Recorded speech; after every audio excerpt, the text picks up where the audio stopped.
বিদেশেও সন্ত্রাসী গুন্ডা লেলিয়ে দেওয়া হয়েছে। আমি স্বচক্ষে একবার এটা প্রত্যক্ষ করার সুযোগ আমার হয়েছিল। আমি ইংল্যান্ড থেকে ফিরবো হিথ্রো এয়ারপোর্টে, দুইজন মানুষ ছায়ার মতো আমার সামনে যায় একবার, পিছনে যায় একবার, ডাইনে একবার, বায়ে একবার। আমি ডাকলাম, ডাকিয়া বললাম যে আর ইউ বাংলাদেশি? বলে ইয়েস। Are you Angel? এখন থেকে হা করে আমার দিকে তাকায়। আমি বললাম আপনারা কি ফিরিস্তা? কেন এটা বলছেন? আমি বললাম তো আল্লাহ তো ফিরিস্তা লাগাই রাখছেন দুইজন, তো আপনারা কারা? একবার ডাইনে দেখি, একবার বামে দেখি, একবার সামনে দেখি, একবার পিছনে দেখি, আপনারা কারা? কিছু বলে না। আমি বললাম আপনারা কি বাংলাদেশ মিশন এইখানে আসেন? কই জি।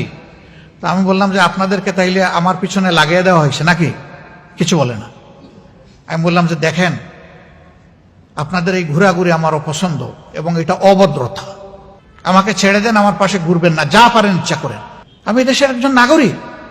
আমি আরেকটা দেশে গিয়েছি আমি ট্রাভেল করতে, সেখানে আমার সাধারণ একটা মানুষ আমি আমার পিছনে লাগাই দেওয়া হয়েছে দুইজনকে। এইভাবে দেশে কিংবা বিদেশে বাংলাদেশের কোনো মানুষ, হোক সে স্বদেশী, হোক সে প্রবাসী, হোক সে নিবাসী, সকলের শান্তি কেড়ে নেওয়া হয়েছিল। একজন সাংবাদিক বিদেশ থেকে অন্যায়ের বিরুদ্ধে প্রতিবাদ করেছেন, তার পরিবারের সদস্যকে হেনস্থা করা হয়েছে দেশের। মা বোনদেরকেও রেহাই দেওয়া হয়নি, তাদের ইজ্জত নিয়ে টানাটানি করা হয়েছে। আমরা নিন্দা জানাই। ক্ষমতায় বসা একজন বলতেন আমি মাদের কষ্ট বুঝি।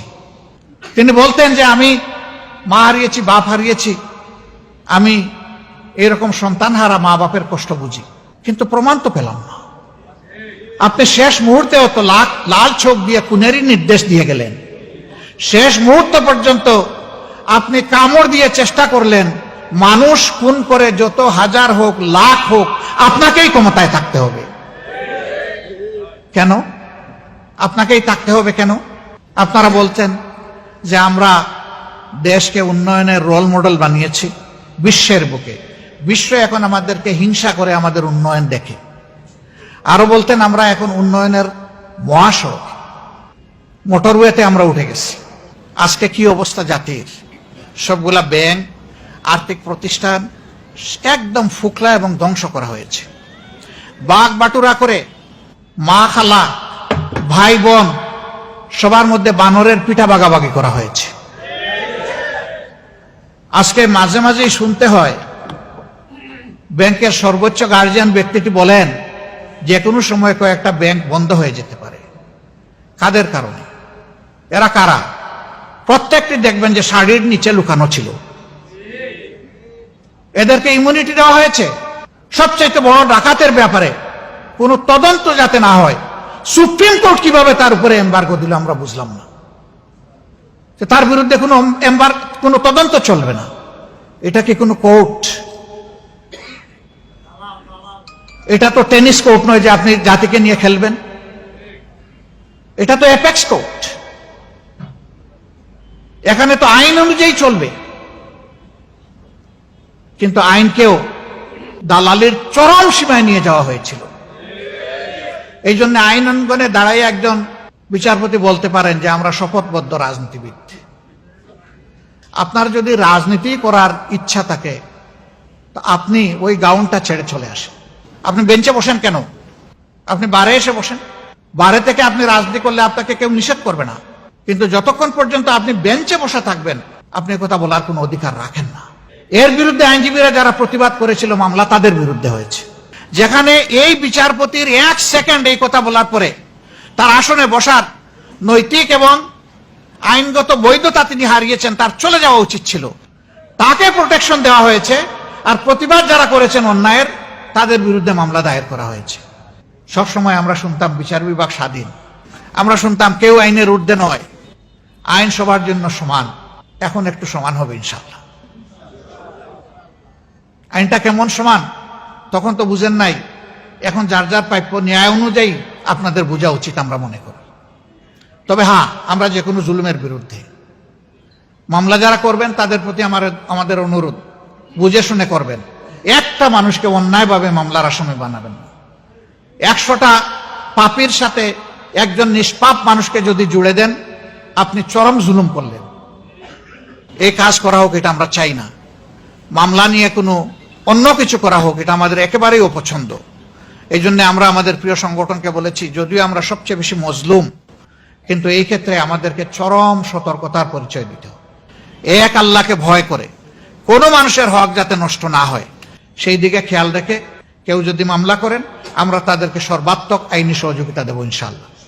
তাদের পাশে থাকব, তাদের পাশে থেকে সমান তালে লড়াই করব। কিন্তু আমরা যদি লক্ষ্য করি কেউ মতলব হাসিলের জন্য অন্য কিছু করছেন, আমরা তার সাথে নেই। কথা আমাদের একদম সাফসাফা। সম্মানিত আইনজীবী বন্ধুগণ, ভাই ও বোনেরা, আপনারা যে জায়গাটায় বসে আছেন, আপনারা আগুনের উপর দাঁড়িয়ে আছেন। নিচে আগুন, সামনে জান্নাত। আল্লাহ রাব্বুল আলামিন যাদেরকে অগ্রিম জান্নাতের সুসংবাদ দিয়েছেন, কিয়ামত তালাকে, ময়দানে হাসরে, যেদিন কোনো ছায়া থাকবে না, মানুষগুলা নিজের ঘামে ডুবতে থাকবে, সাঁতরাতে থাকবে, সেদিন 7 সম্প্রদায়ের মানুষের জন্য সুসংবাদ। এর মাঝে প্রথমেই বলা হয়েছে ন্যায়পরায়ণ বিচারক। আর বিচারের 2টি পার্ট, একটি বেঞ্চ আর একটা বার। এই 2টা মিলেই বিচার। বার ছাড়া কোনো বিচার নাই, বেঞ্চ ছাড়াও কোনো বিচার নাই। সুতরাং 2 জায়গায় আদল করতে হবে। আল্লাহ তাআলা আপনাদের যে সুযোগ দিয়েছেন, এই সুযোগের সদ্ব্যবহার করতে হবে, অপব্যবহার করা যাবে না। দুনিয়ার কোনো লোভে, অর্থের লোভে, পদের লোভে, পদের গরমে, অর্থের গরমে কাউকে হেরাস করা যাবে না। নৈতিক এই মানদণ্ড অবশ্যই বহাল রাখতে হবে। বিশেষ করে বাংলাদেশ জামাতে ইসলামীকে যারা ভালোবাসেন, যারা সমর্থন করেন, এই সংগঠনের সাথে মিশে যারা কাজ করেন, তাদের কাছে আমাদের আন্তরিক অনুরোধ যে এই বিষয়ে আপনারা সত্যের উপর অবিচল থাকবেন এবং সত্য থেকে এক চুল পরিমাণ আপনারা নড়বেন না। তাহলে ইনশাআল্লাহ আপনারা সত্যকে আদালতে প্রতিষ্ঠিত করতে পারবেন এবং আদালত আদলের উপরে প্রতিষ্ঠিত হবে ইনশাআল্লাহ। কিন্তু সবাই যদি নড়ে যায় যে ঠিক আছে অন্যরাও নড়লো, আমি একটু কম নড়লাম, তাইলে সবই নড়ে গেল, আর কিছুই বাকি থাকলো না।